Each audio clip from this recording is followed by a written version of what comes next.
banjir di Kabupaten Pidie Jaya belum pulih.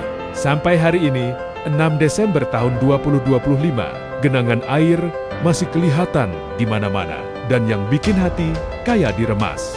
Jalan yang dulu jadi jalur transportasi warga, sekarang berubah jadi aliran air deras, mirip sungai yang tiba-tiba muncul begitu aja. Ini terjadi di Gampong Daya Usen, salah satu kampung yang paling terdampak. Banjir besar 26 November lalu, benar-benar ninggalin luka yang belum sempat kering. Pidie Jaya lagi berjuang, step by step, walau pelan. Semoga daerah ini bisa cepat pulih, bangkit, dan kembali seperti sedia kala.